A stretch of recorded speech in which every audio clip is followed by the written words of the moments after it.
আল্লাহ পাক আমাদের মতো মাদ্রাসার জিম্মাদারদেরকে হিদায়েত, গায়রত ও লজ্জা দান করুন।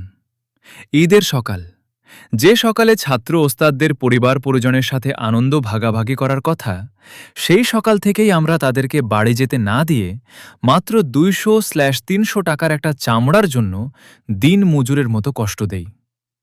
চামড়া চাইতে গিয়ে কত অবজ্ঞা, কত অপমান, কত তুচ্ছ তাচ্ছিল্য সহ্য করতে হয়।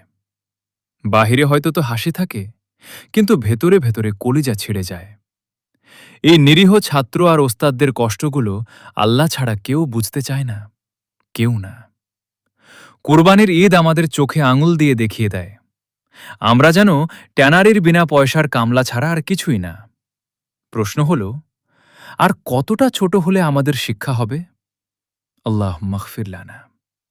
আল্লাহ আমাদের সবাইকে হেদায়েত দান করুন।